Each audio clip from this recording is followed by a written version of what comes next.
So my name is Andy Watson and I work for Kenward Trust, delivering outreach work, school work, going to kind of colleges, universities, different places, just to kind of empower young people to make right choices. So we do parents' drug information evenings, where we speak to parents about a number of telltale signs, how drugs impact upon the body, the way that they affect you, how they cause you long-term problems, the law around that as well, and also the impact on the family. So an edible can be cola bottles, and it has a THC. THC is tetrahydrocannabinoid. That's what is in cannabis. That is what gets you stoned. So they get mixed in with sweets. So edibles, if you go to festivals, parties, you go places like that. Vaping was brought into play as it was going to be a reducer. So it's electronic e-cigarette. And where big business jumped on board, you started to get colours, flavours. You started to get attractive kind of packaging. You started to get all lights around everything. You got it right at the front of the shop. As soon as you come on the high street, all the shops are all lit up, everything. That's what started to attract young people. There is 2,000 chemicals in a vape. So that's 2,000 chemicals. That could be pesticides, ammonia, could it be anything that you're choosing to smoke into your body by smoking that. But plus there is nicotine. And this is what's starting to come into play now, is the continuous repetitional behaviour, the backwards and forwards. So if you watch somebody who chooses to vape, yeah, and has got themselves into that behaviour, once they've got themselves into that behaviour, it's something where if they go in a shop, or they're about to go in the shop, or they come out of a railway station.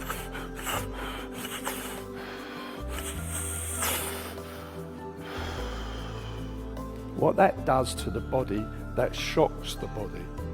Because what that does, that kind of gives a large intake into the body in one go, then they're breathing it back out. So what we find with vaping, on the side of the box is the skull and crossbones. So that's always a thing to point out.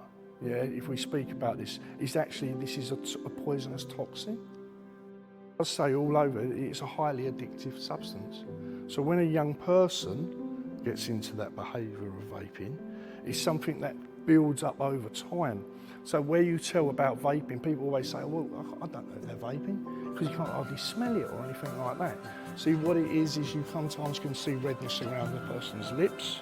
Yeah, you can also see where there's sores around on the people's faces. So smoking, so there's 4,000 chemicals. So when we talk to the young people, we talk about the tar that collects inside. The same thing through vaping, yeah, does collect inside of your lungs when you breathe that in and you hold it in your lungs. They've given clear evidence in the last month, yeah, that the same DNA inside of a smoker's lungs, someone who smokes cigarettes, they're starting to see the same DNA in somebody who's just vaped, never smoked, just vaped, and they started to see that it's the same DNA which can cause cancer. They say it's better. Well, of course it is, because there's not so many chemicals in it. But on top of that, it's still harmful.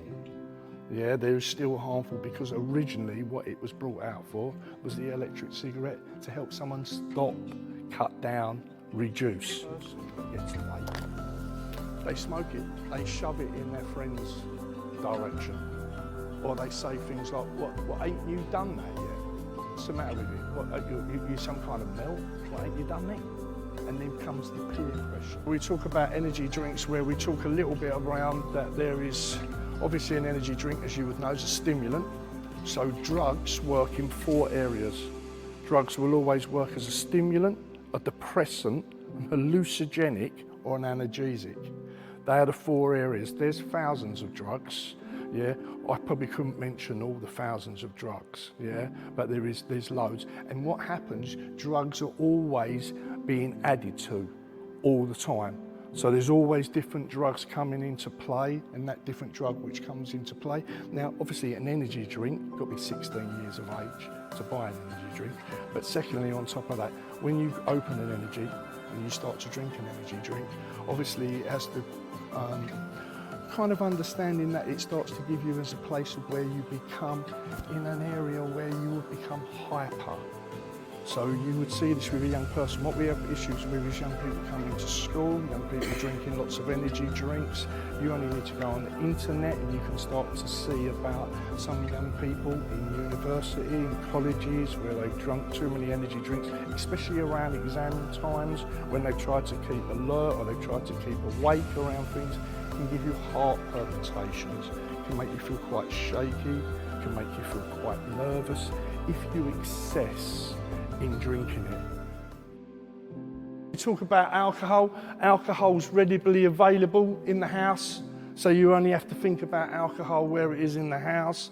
Our alcohol is easily to get hold of. Yeah, there is still 12,500 people every year get affected by alcohol and die. These are spikers. So spikers are put into kind of drinks. The reason we talk about spikers is a drug called GHB, GBL, Rohypnol. They're date rape drugs. Yeah, so when something gets put into somebody's drink, you can't smell it, you can't see it, and you can't taste it. And because of that, yeah, you can be drugged, yeah, and a lot of this happens not to abuse someone, but to sexually abuse somebody, yeah, is to rob someone. It's always normally about robbery. We're under that influence. So when we talked about young people going places, that's why we talk about spikers, which clip into the top of the drinks bottle. They clip it to the top. Once they clip into the top of the drinks bottle, that's it.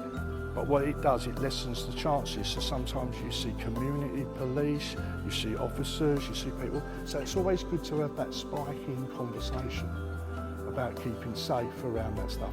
And the whole point of that is about making the area smaller. Yeah, so by making it lessens the chances of somebody putting something into your drink. Yeah, there isn't one. Even at a young age, you can start to practice that, about making sure that when you put your drink down, talk about drinking and also adding water and other things to it as well, because that would slow down that young person's chances, especially if they're off to festivals, conferences, parties, them sorts of things, where you are encouraged to do something, and where you're encouraged, or where you've gone with the pure intentions to take something. It's just into the area of cannabis. So cannabis, weed, marijuana, grass, crow is one of the biggest drugs which gets used from a person from the age of 14 to 25 years of age. That's the biggest cannabis users. When you start to smoke cannabis, cannabis is one of those drugs which is a psychological drug, so it hits you as a stimulant, depressant, hallucinogenic and analgesic. So it hits all four areas of drugs. Right, so if you're someone from 13, 14, 15, because some people, parents, they say things like, well, it's only a bit of weed. It's only smoking a bit of weed. At least I know where they are. They're upstairs in the room. They're up doing what they are. I know where they are. They're smoking weed. It's like they're not out on the community, on the street. The thing is, you can't smoke weed anywhere. It's not like about a personal amount or anything like that. I have many conversations with young people. Yeah, I can have a personal amount. Of course I can. No, you can't.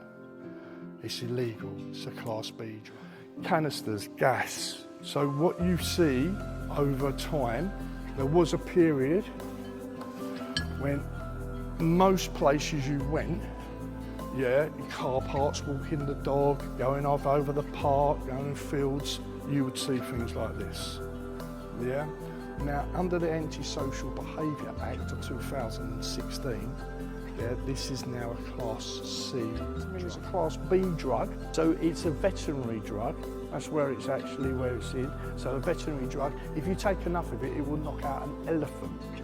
All right, so that's how strong it can be. Lips, skin changes.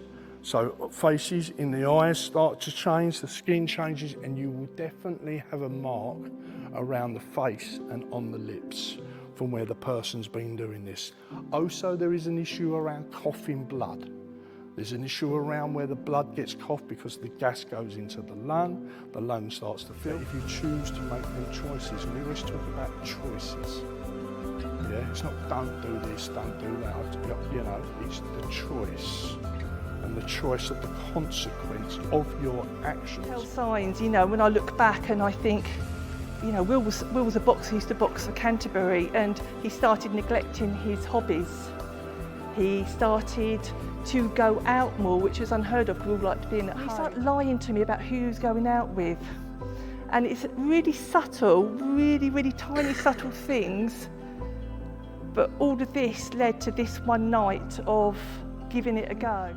Don't stick your head in the sand. Don't ever think, this will never happen to me, this will never happen to my child, because I was one of those mums. So my advice to you is check your bathroom cabinets at home. Have a look what's in there. Get rid of what you don't need. And just keep an eye on it, because they will misuse anything at any time, really. Because it's a tough world out there for kids nowadays. I certainly wouldn't want to be a teenager now. Solutions to the issue is like, obviously you can mention things to do with breathing, yeah? So you can say that, you know, I kind of have a breathing problem, so I'm not into vaping. Secondly, on top of that, yeah, is that you start to look at the peer group that you're associating with. Secondly, on top of that, you start to ask questions, yeah? So if somebody says something, it's always good to have an answer. So if someone says, oh, here we go, yeah, well, no, I'm off home tonight, I've got some training, I've got to go and feed, I've got to do something. Always have a question in something, yeah? And that's not for me. Find some facts, find some information. So when that person starts to ask you, you can come back with some kind of edit. Coming across with the right time, so in other words, having a conversation with somebody at the appropriate moment. We all know that what the appropriate moment is. The appropriate moment is when it's, oh, mum, like, or whatever.